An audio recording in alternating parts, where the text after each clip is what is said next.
ধানমন্ডি ৩২ ভাঙা নিয়ে যত উত্তাপ, যত পরিকল্পিত বিশৃঙ্খলা, যত মব অ্যাকশন, সবকিছুর শেষে একটি সাধারণ প্রশ্ন বারবার মনে আসে। প্রশ্নটা হলো, একটা বাড়ি মাটির সঙ্গে মিশিয়ে দিলে কি সত্যি ইতিহাস বদলে যায়? আচ্ছা, ইতিহাস না হয় বদলানো গেল জোর করে, ইতিহাস বই নতুন করে লেখে, কিন্তু মানুষের বিশ্বাস, মানুষের ইতিহাসকে কি বদলানো যায়? ১৪০০ বছর আগে আরবে কি ঘটেছে তার মৌখিক ইতিহাসকে কি শত চেষ্টাতেও বদলাতে পেরেছে মানুষ?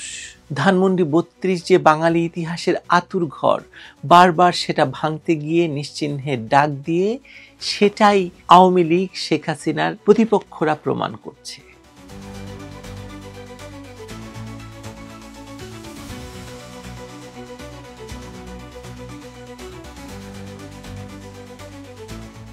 ধানমন্ডি ৩২ ভেঙে গুড়িয়ে দেওয়া মোটেই কোনো বিচ্ছিন্ন ঘটনা ছিল না। জুলাই সন্ত্রাসীরা শেখ হাসিনাকে হত্যা করতে না পেরে বাংলাদেশে শেখ হাসিনার সঙ্গে জড়িত সবকিছু ভেঙে চুরে ফেলতে চেয়েছে, কিন্তু ওরা শেখ হাসিনা আর আওয়ামী লীগ মানে বোঝে বাংলাদেশ, মুক্তিযুদ্ধ, স্বাধীনতা এবং বঙ্গবন্ধুকে। অতএব বাংলাদেশ, মুক্তিযুদ্ধ, স্বাধীনতা এবং বঙ্গবন্ধুর সঙ্গে যা কিছু জড়িত সবকিছুকে ওরা শেখ হাসিনা আর আওয়ামী লীগের বিকল্প বলে ভেঙে চুরে ফেলতে চায়, আর মানুষ হলে চায় নৃশংসভাবে হত্যা করতে, যেমনটি ওরা চেয়েছিল শেখ হাসিনার ক্ষেত্রে করতে ৫ই আগস্ট ২০২৪ তারিখে। ফলে ওরা শেখ হাসিনা আর আওয়ামী লীগকে না পেয়ে ৩২-এর উপর হামলে পড়ে। এটাই স্বাভাবিক, সেদিনও পড়েছিল যেদিন শেখ হাসিনার বিরুদ্ধে রায় দেওয়া হয়েছে। এখানেও সেই একই উদ্দেশ্যে আদালতকে ব্যবহার করে শেখ হাসিনাকে না পেয়ে দেশের বিচার ব্যবস্থার বিরুদ্ধেই ফাঁসির রায় দিয়ে দিয়েছে। এ বিষয়ে আরেকদিন বিশ্লেষণ করব, কেন বিচার ব্যবস্থাকেই ফাঁসি দেওয়া হয়েছে শেখ হাসিনাকে ফাঁসির নাম করে। আজকে কথা বলি ৩২ নিয়ে। ৩২কেও ওরা মনে করছে শেখ হাসিনা, শেখ রেহানার একার সম্পত্তি। এই নিরেট মাথাওয়ালাদের বোঝার সামর্থ্য নেই যে এই সম্পত্তি শেখ হাসিনা এবং শেখ রেহানা বাংলাদেশের মানুষকে দিয়ে দিয়েছে বহু আগেই, সকল সত্য ত্যাগ করেই। এখন এটি ভেঙে ফেলা হলে রাষ্ট্রের সম্পদই ভেঙে ফেলা হবে, ক্ষতি হবে রাষ্ট্রেরই। শেখ হাসিনা আর শেখ রেহানার বড়জোর ব্যক্তিগত শোক আরও কিছুটা বাড়বে। ১৯৭৫ সালের ১৫ই আগস্ট পরিবারের সকল সদস্যকে হারানোর এই জায়গাটিতেও তাদের শত্রুপক্ষরা রাখলো না, এটাই হতে পারে তাদের কষ্ট। কিন্তু বাঙালি কি হারালো? কি আবার তার জন্ম পরিচয়। কারণ এই বাড়িটি না থাকলে, এই বাড়িটি থেকেই বাংলাদেশের জন্মের সূচনা হয়েছিল, স্বাধীন বাংলাদেশের। ওদের বাংলাদেশ নয়, আমাদের স্বাধীন বাংলাদেশের। প্রথমবার ফেব্রুয়ারিতে ভেঙে ওদের পেট ভরেনি, আবার এসেছে শেখ হাসিনার রায় ঘোষণার দিন। দুপুর থেকে রাত পর্যন্ত ধানমন্ডি ৩২-এ যা ঘটল তাতে স্পষ্ট বোঝা গেল এটা হঠাৎ জড়ো হওয়া মানুষের ভিড় নয়। লোকজনকে এসকেভেটর দিয়ে সেখানে পাঠানো হলো, স্লোগান দেওয়া হলো ভয়ঙ্কর ভয়ঙ্কর, উস্কানিমূলক লাইভ ভিডিও করা হলো এবং বাইরে থেকে নির্দেশ দেওয়া হলো এটি গুড়িয়ে দেওয়ার জন্য, নিশ্চিহ্ন করে দেওয়ার জন্য। এবং এখন তো রব উঠেছে খেলার মাঠ করো, কেউ বলছে মার্কেট করো, কত কিছু হচ্ছে। সব মিলিয়ে এটা খুব নোংরা ভাবে সাজানো একটি পরিকল্পনার অংশ, যেটা শুরু হয়েছিল ২০২৪-এও নয়, এটা হয়তো আরো আগে। এদের প্ল্যান তো আরো আগের থেকে তৈরি ছিল। আর পরিকল্পনাটা শুধু দেয়াল বা ছাদ ভাঙার জন্য নয়, বরং দেশের রাজনৈতিক মনস্তত্ত্বে নতুন উন্মাদনা নিয়ে আসার জন্য। উস্কানি দিয়ে তারা পরীক্ষা করতে চেয়েছে যদি আওয়ামী লীগ আসে তাহলে কি হবে, এসে যদি ঠেকাতে চায় তাহলে তারা কিছু আওয়ামী লীগকেও মারতে পারবে। প্রশ্ন হলো, কেন বারবার ৩২ ভাঙতে হয় ওদের?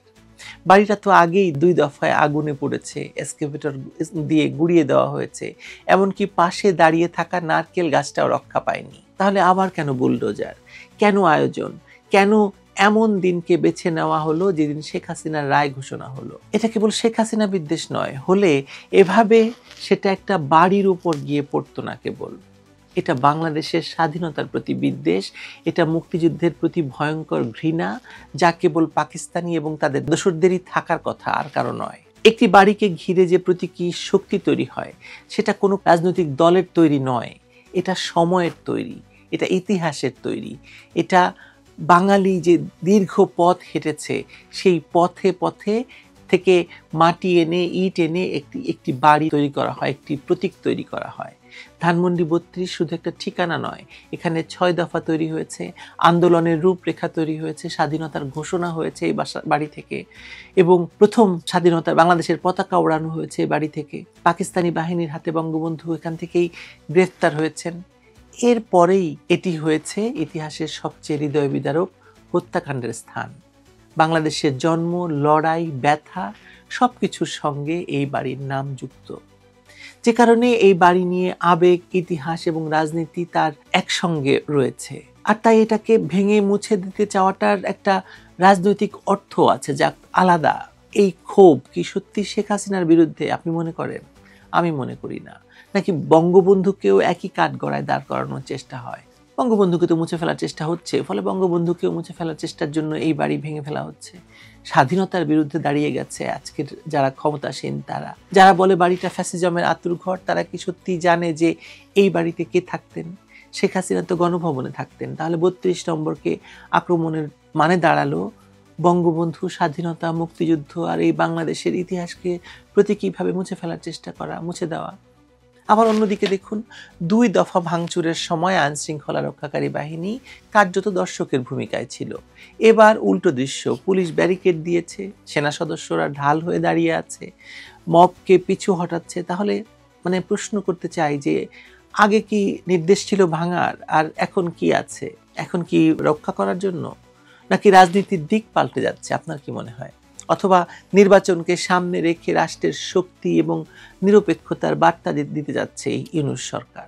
আপনার কি মনে হয় বলুন তো?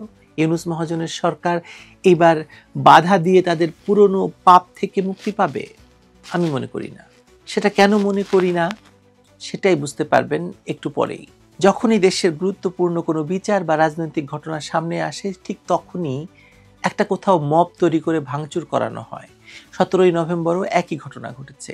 একদিকে রায় হচ্ছে, অন্যদিকে বিদেশিদের সঙ্গে দেশের বন্দরগুলোকে ইজারা দেওয়ার গোপন চুক্তি হচ্ছে। চুক্তির শর্ত আমরা কেউ জানি না। আর এসব থেকে মানুষের দৃষ্টি সরাতে মানুষের নজর নিয়ে ফেলা হয়েছে ধানমন্ডি ৩২-এ। সেখানে পাঠানো হয়েছে মব, তাদেরকে দেওয়া হয়েছে বুলডোজার, বাইরে থেকে লাইভ ভিডিও দিয়ে, পোস্ট দিয়ে, নির্দেশ দিয়ে লোক জড়ো করা হয়েছে। তাদের লক্ষ্য কি? কেবল বাড়ি ভাঙা। বাড়ি আছেটা কি? একটুখানি কয়েকটা ইট আছে মাত্র। আগেই বলেছি না যে তারা আসলে বাংলাদেশের জন্মকে অস্বীকার করতে চায়, তারা ফিরে যেতে চায় তাদের সেই পাকিস্তানি অতীতে। আমি জানি না আপনি কি মনে করেন, কিন্তু আমি মনে করি যে যারা ভাবে ৩২ ভাঙলে শেখ হাসিনা বা আওয়ামী লীগ জনগণের স্মৃতি থেকে মুছে যাবে, তারা আসলে ইতিহাসের চরিত্রটা বুঝতে পারে না। ইতিহাস কখনো বুলডোজার দিয়ে মুছে দেওয়া যায় না। ইখতিয়ার উদ্দিন মোহাম্মদ বখতিয়ার খিলজি নালন্দা ভাঙতে চেয়েছিল, নালন্দা আবার উঠে দাঁড়িয়েছে, এবং নালন্দা এই ভূখণ্ডের ইতিহাসে কি জিনিস সেটা সবাই জানে। তো ইখতিয়ার উদ্দিন মোহাম্মদ বখতিয়ার খিলজির এই নতুন বংশধরেরা তো এটা করবে, ৩২ ভাঙতে চাইবেই। বাংলাদেশের ইখতিয়ার উদ্দিন মোহাম্মদ বখতিয়ার খিলজি যদি বলি, সেটা তো পাকিস্তানিরা, তাদের বংশধররা এটা করতে চাইছে। বরং উল্টোটা যে ঘটে, এরকম ভাঙতে চাওয়ার বিপরীতে ধ্বংসস্তূপই কখনো কখনো প্রতীকের শক্তি বাড়িয়ে দেয়। একটা বাড়ি ভেঙে কি বঙ্গবন্ধুর নাম মুছে যায়?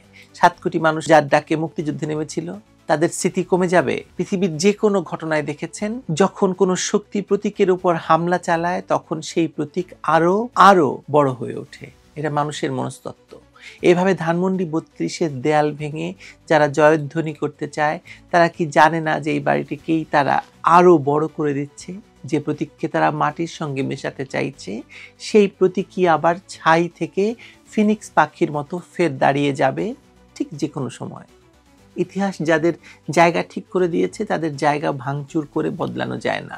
শেখ মুজিব তার ভূমিকা, তার জনপ্রিয়তা, তার দৃঢ়তা, তার সাহস এবং বাংলাদেশের স্বাধীনতার জনক হিসাবে, জাতির জনক হিসাবে মানুষের মনে থাকবেন। এগুলো ওই ৩২ নম্বর বাড়ির উপর নির্ভরশীল নয়। শেখ হাসিনার বিরুদ্ধে যারাই ক্ষোভ দেখাক, তার দীর্ঘ রাজনৈতিক ভূমিকা মুছে যাবে কি তার এই বাড়ির সঙ্গে? বাংলাদেশকে আজকে তিনি যে উচ্চতায় নিয়ে দাঁড় করিয়েছেন, যে টাকা দিয়ে আজকে নানা জিনিসপত্র কেনা হচ্ছে বিদেশ থেকে, বিদেশিদের সমর্থনে টিকে আছে এই সরকার, সেই টাকাটা কোত্থেকে আসলো? শেখ হাসিনা রেখে গিয়েছিলেন বলেই তো সেই টাকা দিয়ে কিনতে পারছে এসব। আর আওয়ামী লীগ কি বুলডোজারের আঘাতে রাজনৈতিক মানচিত্র থেকে বেরিয়ে যাবে? আপনার তাই মনে হয়? আপনি তাই বিশ্বাস করেন? বাড়ি ভেঙেও খেলার মাঠ বানানো হোক, হকার মার্কেট হোক, টয়লেট হোক, এসবের কোনো প্রভাব পড়বে না ইতিহাসের ওপর। কারণ ইতিহাসের ন্যারেটিভ কাগজে লেখা থাকে না, মানুষের মনে লেখা থাকে। সেই ন্যারেটিভ গল্প, দলিল, স্মৃতি, বই, চলচ্চিত্র সবকিছুর ভিতর জায়গা করে নেয়। ধানমন্ডি ৩২ ভেঙে দিলে ইতিহাসের আলো নিভে যায় না, বরং আলোটা আরও বেশি করে চোখে পড়ে। চাইলে এক মুহূর্তেই এই ধরনের বিশৃঙ্খলা থামাতে পারে সরকার। তাহলে কেন করেনি আগে?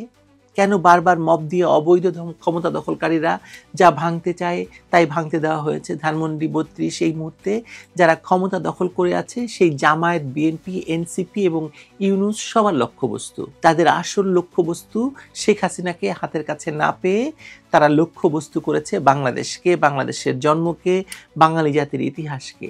হাজার খানেক মানুষকে জড়ো করে ধানমন্ডি ৩২ ভেঙে ফেলাকে শেখ হাসিনা কিংবা আওয়ামী লীগের বিরুদ্ধে মানুষের ক্ষোভ হিসাবে দেখানোর যে বিষয়টা, তা আসলে শান্তিতে নোবেল বিজয়ী ইউনূসের সবচেয়ে কুৎসিত চেহারার কদর্য বহিঃপ্রকাশ।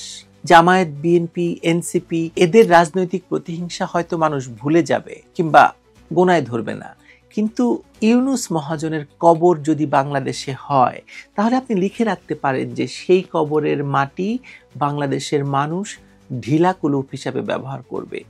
এটা নিশ্চিত জেনে রাখবেন। আজকে বলে গেলাম, আপনারা এটা মাথায় রাখেন। এই সত্য বদলাবে না, কারণ প্রতিটি ক্রিয়ার একটি সমান এবং বিপরীত প্রতিক্রিয়া আছে। ভালো থাকবেন।